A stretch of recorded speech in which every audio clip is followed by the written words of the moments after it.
Hello, I'm Willie from the Ozarks, and we are ready for our lesson 145 in A Course in Miracles workbook for students from the original edition. And it's May the 25th of 22. My mind holds only what I think with God. My mind holds only what I think with God.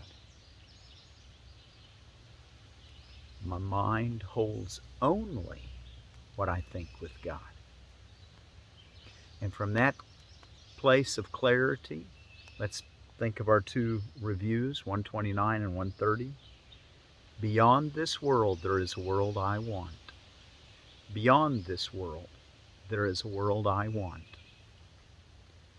And it is impossible to see two worlds. It is impossible to see two worlds. And we want the real world of love, forgiveness, atonement, God. All right?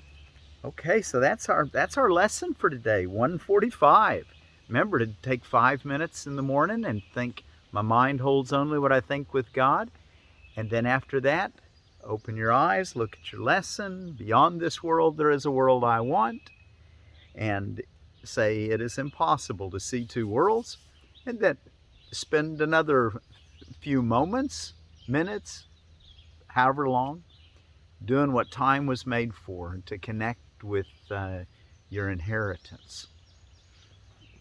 Okay, so let's, my mind holds only what I think with God. Beyond this world, there is a world I want. And it is impossible to see two worlds. All right, we're gonna go ahead, and I am so sorry I'm having such a difficult time uploading. I know that probably causes some of you to have to tweak your schedules a little better, different. Don't wait on me to do your lesson. Do your lesson, find it online, read it out of your book, however you're accessing it. But do your lesson every morning, whether I'm here or not. And I'll do everything I can to get uploaded, and you can have me as a dessert, look at it afterwards as a kind of a something to encourage you.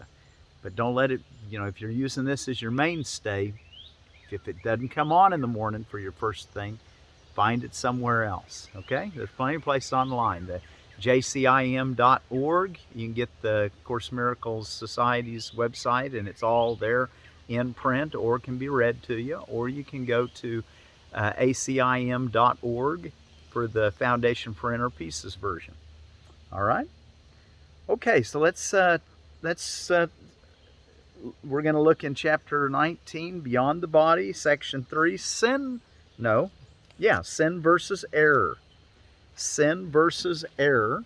While you're turning there, let me tell you about a particular butternut squash that I particularly like to grow, Waltham Butternut, and it's a Curcurbita moshata.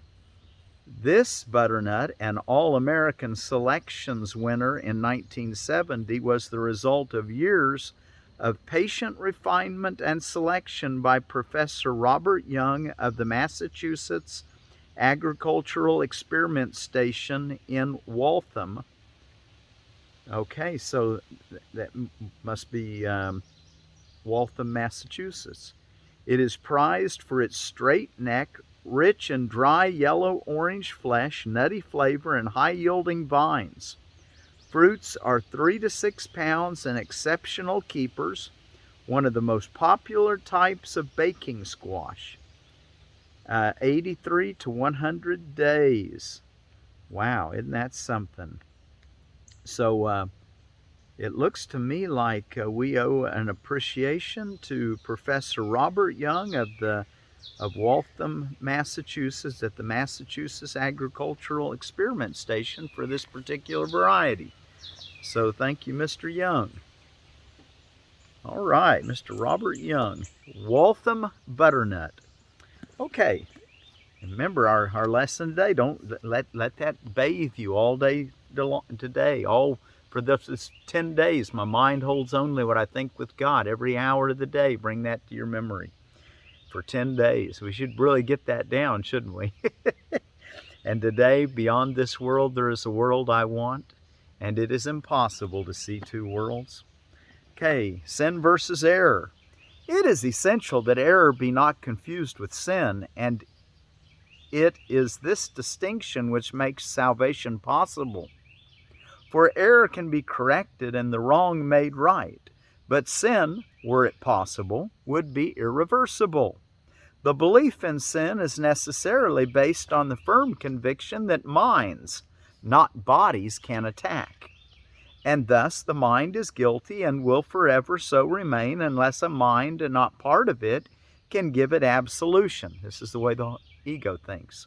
Sin calls for punishment as error for correction, and the belief that punishment is correction is clearly insane. Sin is not an error, for sin entails an arrogance which the idea of error lacks. To sin would be to violate reality and to succeed. Sin is the proclamation that attack is real and guilt is justified. It assumes the Son of God is guilty and has thus succeeded in losing his innocence and making himself what God created not. Thus is creation seen as not eternal, and the will of God open to opposition and defeat. Sin is the grand illusion underlying all the ego's grandiosity, for by it God himself is changed and rendered incomplete. The Son of God can be mistaken. He can deceive himself. He can even turn the power of his mind against himself, but he cannot sin. There is nothing he can do that would really change his reality in any way, nor make him really guilty. That is what sin would do, for such is its purpose. Yet for all the wild insanity inherent in the whole idea of sin, it is impossible. For the wages of sin is death. And how can the immortal die? A major tenet in the ego's insane religion is that sin is not error but truth, and it is innocence that would deceive.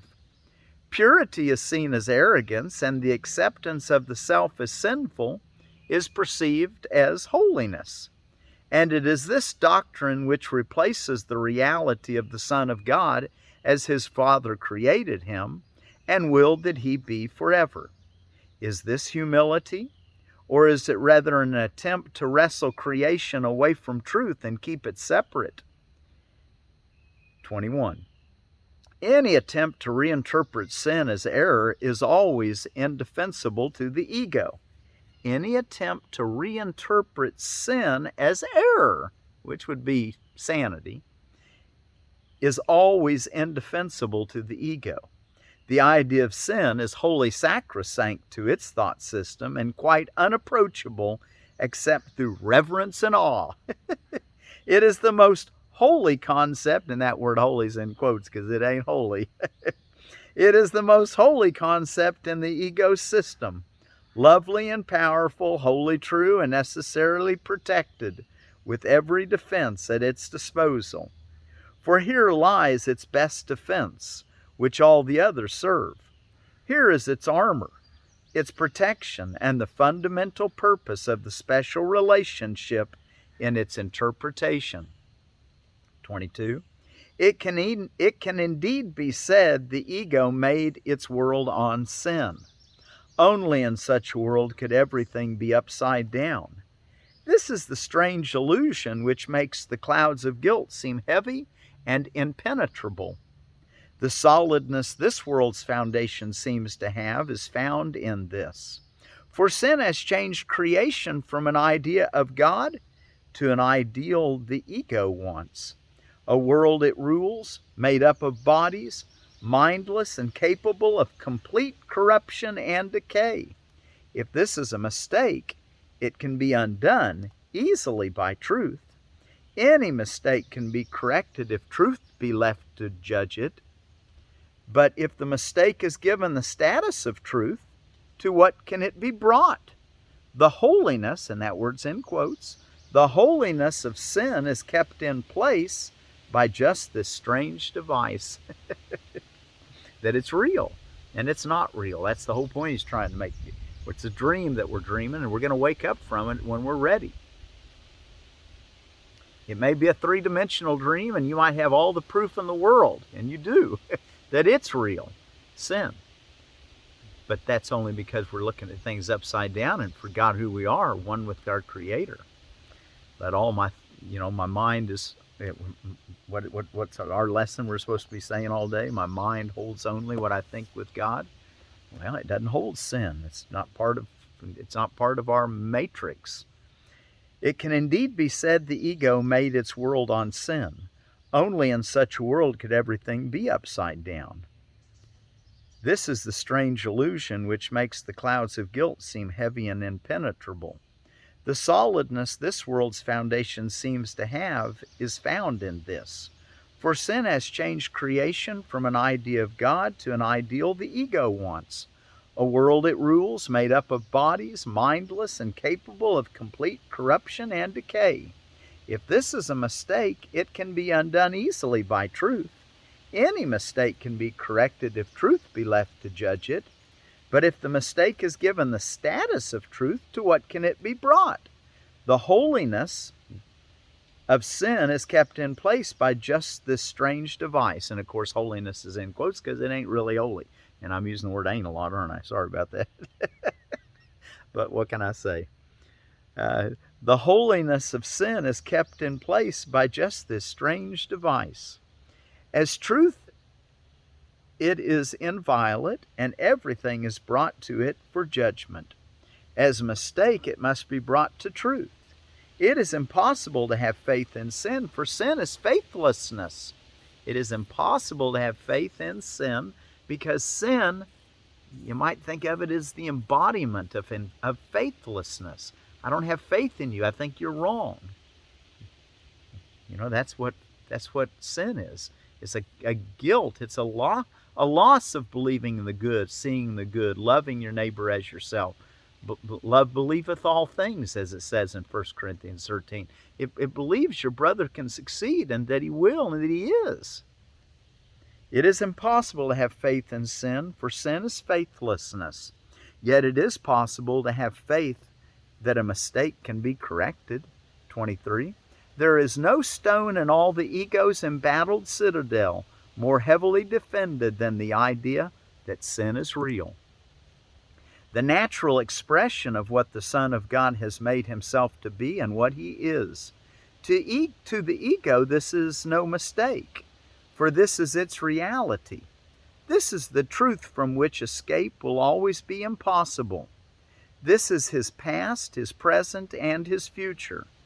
For he has somehow managed to corrupt his Father and changed his mind completely. Mourn then the death of God, whom sin has killed. And this would be the ego's wish, which in its madness it thinks it has accomplished, to kill God. And the last paragraph we'll read today, which will finish this section, 24. Would you not rather that all this be nothing more than a mistake, entirely correctable and so easily escaped that its whole correction is like walking through a mist into the sun? Wow. Would you not rather that all this be nothing more than a mistake, entirely correctable, and so easily escaped from that its whole correction is like walking through a mist into the sun? For that is all it is. Perhaps you would be tempted to agree with the ego that it is far better to be sinful than mistaken. Yet think you carefully before you allow yourself to make this